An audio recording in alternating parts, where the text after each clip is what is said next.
El Colegio de Sinaloa presenta En Curso, una ventana a las actividades de El Colegio de Sinaloa. Trabajo, arte, ciencia, investigación, expresión. En Curso. Comenzamos.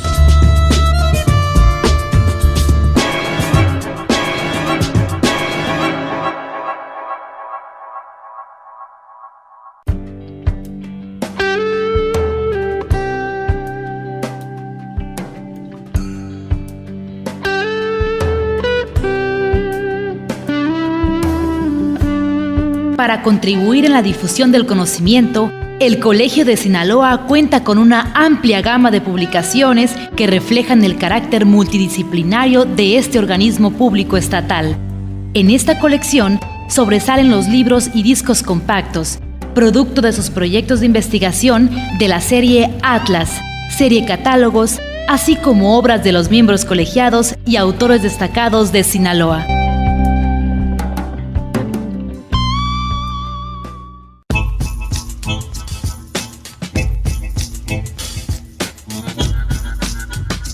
Hola, ¿qué tal, amigos radioescuchas? Yo soy Gerardo Osornio y esta es una emisión más de En Curso, el programa de El Colegio de Sinaloa. El día de hoy vamos a contar con la presencia de la doctora Rosana Sánchez Aragón, quien viene de la Universidad Nacional Autónoma de México y nos va a platicar sobre un tema muy interesante, desentrañando la naturaleza psicológica del duelo por rompimiento amoroso. Ella es psicóloga social, así es que no espere un programa de Doctora Corazón, por supuesto que no es nada de eso, pero sí resulta muy interesante porque tiene mucho que ver con la naturaleza sociocultural de nuestro país y de quienes vivimos en él y nos hemos educado en nuestra cultura. Está muy interesante lo que nos va a decir la doctora Rosana Sánchez Aragón, así es que no se desconecte, así que por favor escúchenos en los próximos minutos. Sin más preámbulo, vamos a escuchar a la doctora Rosana Sánchez Aragón.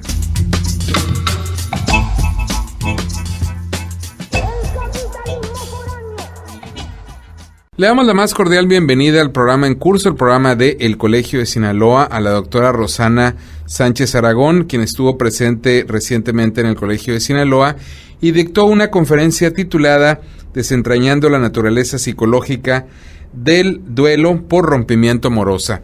Un tema muy interesante, doctora. Antes que nada, bienvenida. Muchas gracias por acompañarnos. Gracias, muchas gracias por la invitación. Pues para mucha gente es una de las cosas más complicadas que puede enfrentar en términos psicológicos, el rompimiento, el duelo que viene después de una ruptura amorosa. Yo quisiera que nos platicara un poquito acerca de su ponencia, porque desafortunadamente, bueno, pues mucha gente no pudo estar presente, pero además estamos a través de diversas radiodifusoras a través del estado de Sinaloa. Y habrá mucha gente que se interese por el tema porque realmente es un tema muy interesante que yo creo que no hay nadie exento de esa situación a lo largo de su existencia, por joven que pueda ser. Más los jóvenes la sufren muchas veces con mayor intensidad que los que somos adultos. Doctora, platíquenos un poquito acerca de su ponencia, cómo está estructurada, para que la gente sepa de qué se trata. Bueno, pues le platico, sí, en realidad el tema del duelo por rompimiento amoroso creo que nos toca a todos los seres humanos una o más veces, ¿no? Entonces, sí es un tema que pues bueno, pues que nos toca en nuestras emociones, nos toca en nuestros pensamientos, nos toca en muchas cosas. Y bueno, el duelo romántico pues es un ejemplo de duelo, ¿no? Porque siempre cuando pensamos en una situación de ese tipo estamos pensando en una pérdida de cuando alguien muere, ¿no? Alguien que amamos muere y que eso nos impacta de alguna manera y entonces tenemos que entrar a responder de alguna manera, a sobrevivirlo de alguna manera, ¿no? A reponernos de alguna manera. Entonces, este trabajo, bueno, pues partió de el interés de mis propios estudiantes, ¿no? Respecto a esta temática y bueno, pues ahora que me estaban invitando a participar aquí con el Colegio de Sinaloa, pues me pareció que es un tema que podía resultar de interés para todos. Lo que yo presenté en esta conferencia pues fueron datos de 6 estudios diferentes en los cuales lo que presenté fue cómo podemos medir las emociones, los pensamientos y las conductas que se generan a partir de un rompimiento amoroso, cómo a partir de estos elementos psicológicos podemos definir las etapas por las que se pasa durante el duelo También si estas fases van a variar de alguna manera en su manifestación a partir de la razón del rompimiento, es decir, no es lo mismo que rompimos porque no nos podíamos comunicar a que rompimos por una infidelidad o por unos celos, etcétera. También cuáles son las atribuciones, es decir, las explicaciones que hacemos de lo que sucedió, de la circunstancia del rompimiento, es decir, yo creo que tuvo la culpa, que él pudo haber hecho algo diferente o que alguien más lo influenció para que él tomara esa decisión. Las emociones que se viven, es decir, cuáles son las principales emociones involucradas en una situación de rompimiento, que lo que tenemos es pues el enojo, la tristeza y el miedo principalmente, y qué estrategias generamos las personas para tratar de lidiar, de regular o de manejar esas emociones que sentimos a partir del rompimiento. Doctora, aquí me surge un tema muy interesante, ¿no? O una situación que creo muchos de nuestros radioescuchas estarán pensando también. Cuando hablamos de todo esto del duelo por la ruptura amorosa, yo me voy un poco más atrás. ¿Cómo es nuestra educación sentimental en México? ¿Quién nos educa sentimentalmente para esta situación? Porque yo he oído en películas, en series de televisión, que de repente le adjudican la educación sentimental de una generación, por ejemplo, a ciertos músicos y sus letras, a novelas en alguna época de la historia, sobre todo en el siglo XIX. Pero en el caso de México, ¿quién nos educa sentimentalmente para luego enfrentar estas situaciones, digamos que comunes en la vida del ser humano? La cultura. ¿La cultura? El mismo grupo, la sociedad, ¿no? O sea, una cultura en México, bueno, pues tenemos diferentes culturas, pero realmente existe la cultura mexicana, que es, digamos, que son las tradiciones, las normas, las reglas, las creencias que dictan los cómo, cuándo, por qué, con quién, a qué hora, etcétera, se deben de manifestar una serie de cosas. Sí, la cultura, dice un autor, es lo que la cultura es a la sociedad lo que la memoria es a los individuos, ¿sí? Y la cultura es la que nos enseña, ¿sí? La que nos enseña cómo nos debemos de comportar, cómo debemos de reaccionar, qué emociones son apropiadas, cuáles son las reacciones y comportamientos y horarios apropiados para todo, ¿sí? Entonces, la cultura, a través de algo que nosotros los psicólogos sociales llamamos las premisas histórico-socioculturales de la cultura mexicana, son estas reglas y valores que nos indican las cosas. Por ejemplo, pues la idea es que el amor es importante. O sea, nos han enseñado que el amor es fundamental, que el amor resuelve todo, que el amor es la felicidad, ¿sí? Y eso, ¿quién nos lo enseñó? En nuestras casas, en los medios de comunicación, en el cine. O sea, todo está plagado de ese mensaje. Entonces nosotros aprendemos a valorar el amor por toda esa información que nos llega de nuestras familias, de lo que vemos con nuestros hermanos mayores, de lo que dice el radio, de lo que dice una canción, de lo que dice una historia de amor, de lo que dicen las princesas de Disney. Sí, todas estas cosas van conformando mi concepto como persona aislada, digámoslo de esa manera, sí, bueno, más bien inmersa en un grupo cultural, sí, cómo yo voy construyendo mi noción de lo que es el amor. Entonces, ¿qué pasa? Que pues el amor es lo máximo. De cualquier tipo, pero el romántico, tener una pareja, eso es fundamental, porque además debes de tener una pareja, debes de consolidar esa relación, debe de ser para cierto tiempo, debes de tener hijos, si realmente amas a la persona deseas tener hijos con ella, y esto es hasta que la muerte nos separe. ¿Qué pasa? Que esas reglas, esas creencias van evolucionando con el tiempo, y efectivamente lo que me educó a mí, a mi edad, ¿no? En mi generación, mis reglas, mis premisas de mi momento, no son las de mi mamá, que me lleva 35 años, no son las de mi hija, a la que le llevo 35 años, ¿sí? Sí va habiendo evolución, y entonces se van modificando las creencias y los valores, y vamos teniendo una educación diferencial por eso. Uh-huh. Doctora, ¿qué tanto daño le puede hacer a una persona una ruptura amorosa donde no trabaja su recuperación, donde no hay elementos que lo rodean, familia, amigos, una voluntad decidida a superarlo? ¿Cuánto tiempo o hasta qué punto puede haber un daño? Y se lo pregunto porque uno oye historias, sí, muy idílicas, muchas de ellas, ¿no? De amores de toda la vida, de cosas de ese tipo, pero uno también le toca ver o conocer de primera mano, con amistades, con gente que conoce todos los días, uno, que pues hay personas que no superan el duelo de ese tipo de cosas y les cuesta mucho trabajo en el futuro, posterior a una ruptura amorosa dolorosa, entablar una relación, digamos que sólida o duradera, ¿no? Sí, bueno, pues mire, aquí hay que empezar hablando un poco de que hay muchos elementos que son favorecedores o no de la experiencia del duelo, ¿sí? Es decir, un duelo puede incluso, o sea, un rompimiento amoroso, de acuerdo a los médicos. Me tocó alguna vez estar con un sobrino de este cantante de ópera, no recuerdo el nombre. Bueno, él es cardiólogo, ¿no? Estábamos en Universum y él hablaba de este fenómeno de Takusobo, ¿no? Que es este nombre en japonés de un jarrón que parece el corazón. Entonces, sí existe el escenario en el cual hay gente que muere por un rompimiento amoroso, porque le da una especie de infarto, pero no es un infarto, son personas saludables que sufren un aprisionamiento del corazón y que agarra esta forma de este jarrón japonés, por eso se llama así este síndrome, y la gente se puede morir de eso, ¿sí? Entonces, a nivel físico, digamos, pues tiene estas implicaciones. A nivel psicológico, pues depende de muchas cosas, depende de mis rasgos de personalidad. Por ejemplo, si soy una persona más reflexiva o rumiante, ¿no? Somos personas que le damos vuelta y que no resolvemos. El escenario es diferente que si yo soy una persona que digo, bueno, yo a lo que sigue. O sea, esto fue horrible, lo pasé pésimo, pero yo necesito seguir viviendo y adelante. La capacidad de resiliencia, es decir, esta fortaleza que tenemos las personas en diferentes grados cada uno de nosotros. Hay diferencias individuales, pero hay personas que son más o menos resilientes, y entonces sacar lo bueno de lo malo, ¿sí? Esa es una posibilidad, es un recurso personal que puede ayudarnos a sobrevivir muy bien un evento desfavorable para nosotros o trágico para nosotros. Tiene que ver cuánto le invertimos a una relación. Si le invertimos mucho tiempo, poco tiempo, o recursos como mi vida, o yo me sacrifiqué, o yo di tanto, o no di tanto, entonces eso también implica eso, ¿no? Entonces hay muchos elementos psicológicos que al final pueden decidir cómo voy a vivir esto. Hay otro, por ejemplo, los estilos de apego, que no lo hablé ahora, pero ahora lo tengo en una investigación nueva respecto a esta temática.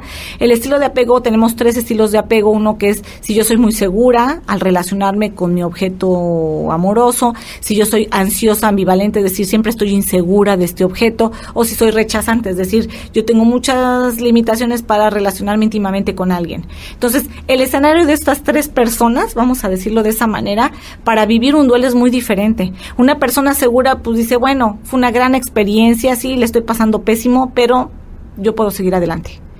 Una persona ansiosa ya sabía que me iba a ir mal y que iba yo a sufrir, ¿sí me explico? Uh-huh. Entonces, así le hace frente a un duelo.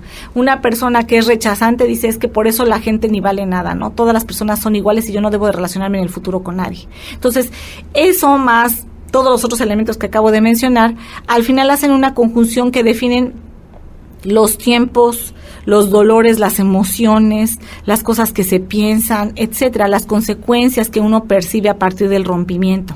¿Sí? Entonces, es muy difícil decir que hay un tiempo específico. Lo que sí sabemos y podemos identificar es que tenemos varias etapas, ¿no? O sea, de lo que hoy presentaba justamente es que tenemos pues 4 etapas por las que nosotros logramos obtener sobre cómo se vive el duelo por rompimiento amoroso, ¿no? Entonces, tenemos que hay una etapa primero de negación, ¿sí? Donde negamos lo que está sucediendo porque todavía extrañamos a la persona, porque estoy tratando de reorganizarme a partir de lo que me está diciendo el otro, de que ya no quiere nada, por ejemplo.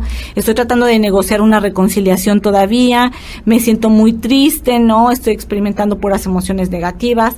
Luego paso a otro momento que es como de hostilidad, o sea, estoy viendo como que no está funcionando esto muy bien de lo que estoy tratando de funcionar, ¿no? Patadas de ahogado, diríamos, ¿no? En lenguaje coloquial, ¿sí? Y entonces me pongo agresiva con las demás personas, no me calienta, decían hoy que no aplica decir aquí en Sinaloa, no me calienta ni el sol, pero no me calienta ni el sol, sí, me pongo agresiva, desorganizada, triste, trato de readaptarme, pero estoy pensando que hay alguien más que una tercera persona seguro estuvo involucrada.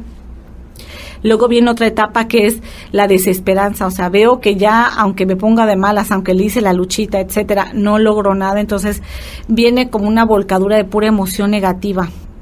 mucha decepción, mucha desesperanza, etcétera, ¿no? Que no me permite como avanzar. Y finalmente algo que se llama pseudoaceptación, que usted de alguna manera lo tocó ahorita, ¿sí? Nos sentimos hostiles hacia la persona porque nada de lo que hice logró que recuperara yo eso que pienso que era mío, ¿no? Por un lado, trato de aceptar lo que está pasando, trato de adaptarme, sigo pensando que hay una persona por ahí, me siento muy decepcionada, entonces todo esto negativo hace que esta aceptación o adaptación no funcione del todo, entonces yo termino todavía mal. Y hay gente que se queda en esta etapa. Yo cuando analicé y obtuve estas etapas, no llegué a una etapa de aceptación. Suena súper triste, pero al menos en la muestra que yo estudié, no logré tener una etapa totalmente positiva donde hubiera emociones de fortaleza, ¿sí? Sino que la gente todavía está lidiando con sus fantasmas de sus duelos románticos, a veces hasta después de 10, 15 años. Es increíble.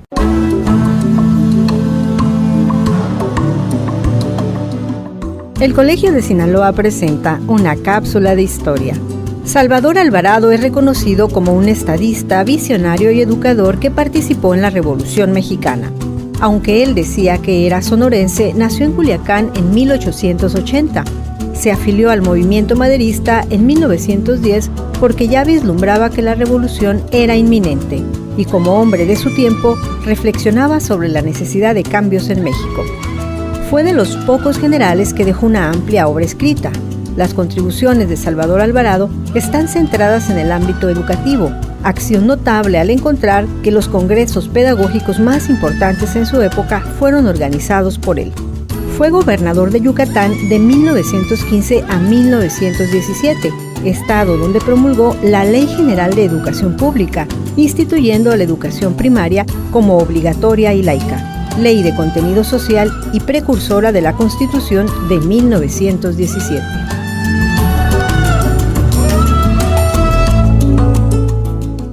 Este programa es apoyado por el Consejo Nacional de Ciencia y Tecnología.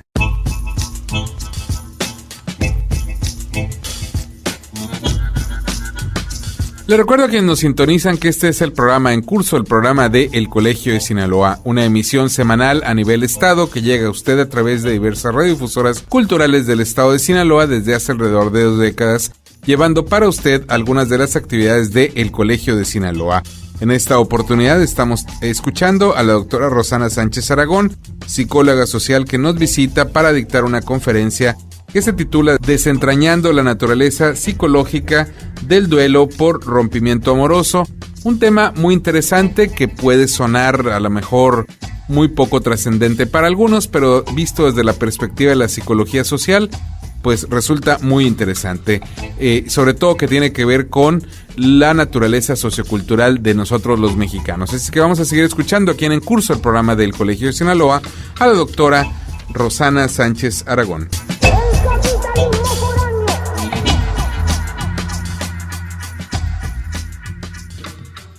Doctora, muchos padres de familia seguramente nos están escuchando y les habrá tocado seguramente la situación en la que algún hijo, si no necesariamente adolescente, un poco más arriba en términos de edad, vive situaciones de este tipo.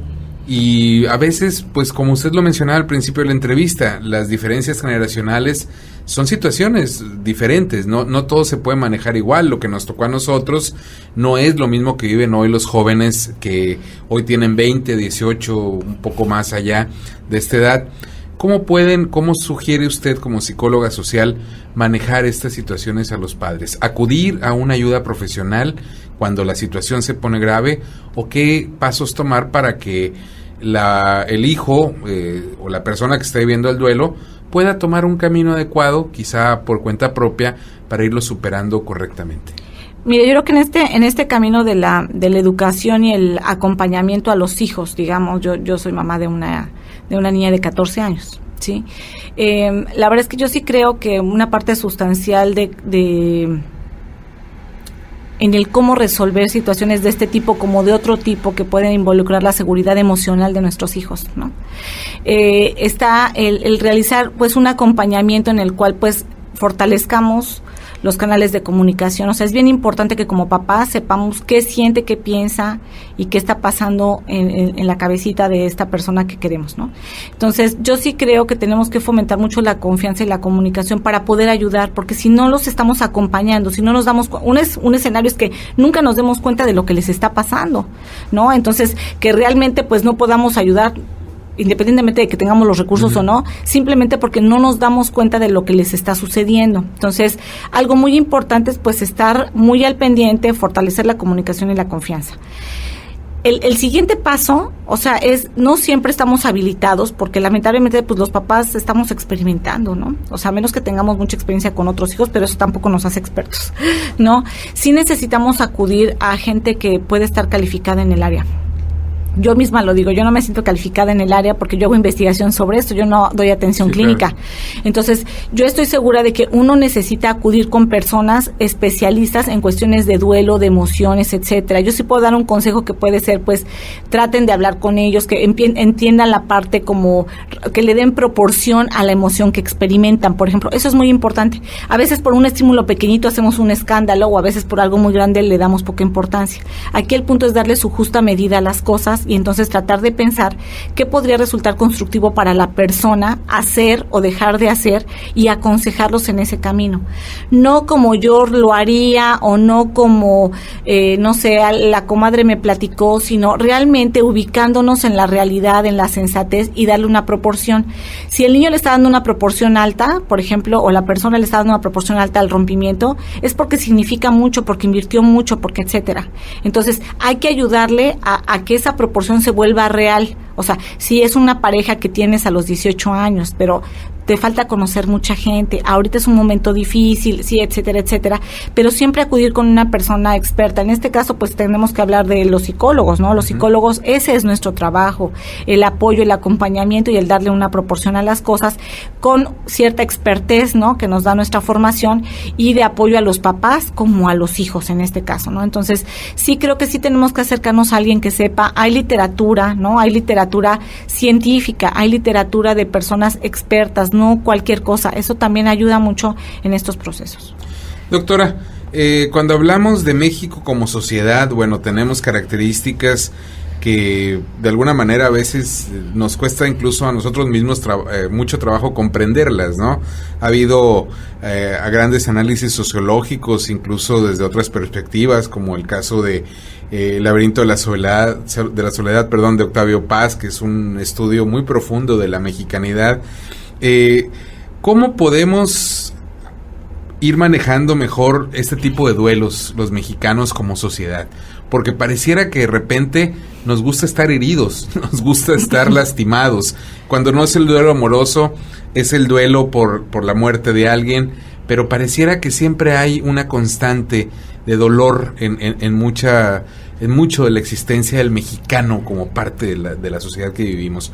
¿Cómo podemos irlo modificando un poco? Porque esos sentimientos de culpa no creo que sean tan necesarios. Mire, yo creo que la razón por la que somos así es que somos una cultura colectivista. Somos una cultura del amor. De acuerdo al doctor Rogelio Díaz Guerrero, que es un psicólogo, falleció hace algunos años, pero es nuestro psicólogo de la psicología del mexicano, ¿sí? Y bueno, somos una cultura del amor, entonces resulta que el amor y las relaciones con los otros nos hacen fuertes.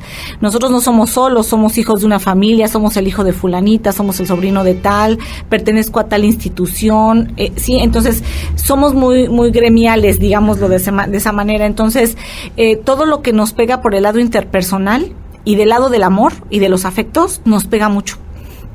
Así es nuestra cultura, ¿sí? Entonces, solo lo que tenemos que hacer es como darle, vivir como la parte positiva, es decir, lo que necesitamos es como enfocarnos a que si no tenemos el amor de esa manera, podemos tenerlo de otras maneras y que el amor lo podemos obtener de diferentes, ¿no? Es decir, el amor romántico es muy bonito, por supuesto, y creo que todos tenemos la oportunidad de gozar de sus mieles, ¿no?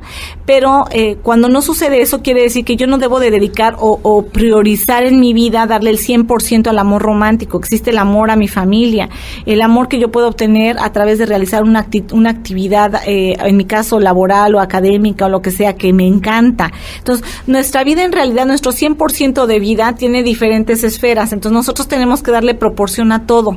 ¿Sí? El que yo no tenga una pareja romántica en este momento no hace que yo me muera, porque pues mi familia ocupa tal porcentaje, mi profesión ocupa tal porcentaje, ¿sí me explico? Entonces, si nosotros realmente damos proporción y equilibrio a nuestras vidas, este aspecto que es tan importante, cuando lo tengamos lo gozaremos, pero cuando no lo tengamos, tenemos posibilidad de solventar nuestras necesidades y expresiones amorosas a través de otros elementos de nuestra propia vida que son rescatables y que son bellos también para uno. Entonces, creo que a veces por la cultura o por cómo somos educados ya en nuestras familias más específico, empezamos a recargar todas nuestras expectativas de felicidad en una sola fuente que puede ser la pareja.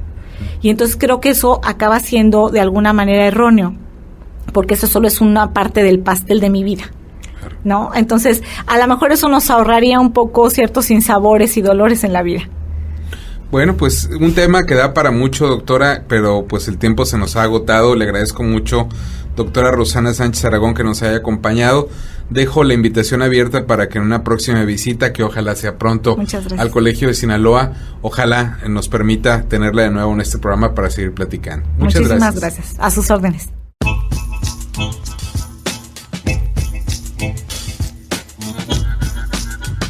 Les recuerdo a quienes nos han sintonizado que este es el programa en curso, el programa de El Colegio de Sinaloa, y que el día de hoy hemos escuchado a la doctora Rosana Sánchez Aragón, quien nos platicó sobre un tema muy interesante, desentrañando la naturaleza psicológica del duelo por rompimiento amoroso, un tema que resultó verdaderamente muy interesante en la perspectiva de la psicología social.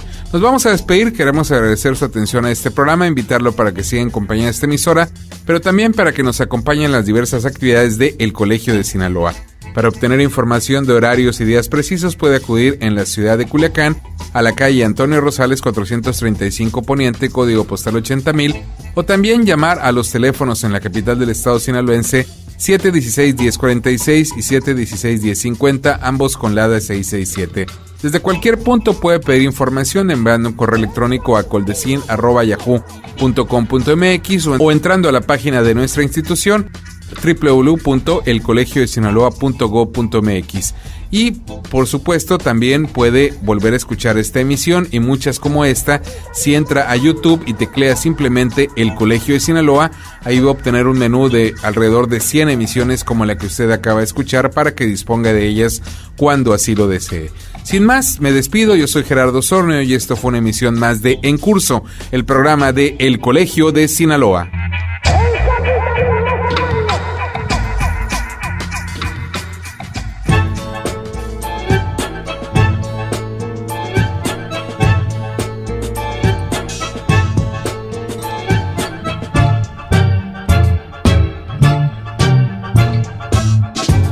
Este fue En Curso, una ventana a las actividades de El Colegio de Sinaloa. La próxima semana, usted tiene una cita a la misma hora, en esta misma estación, con En Curso, el programa de El Colegio de Sinaloa.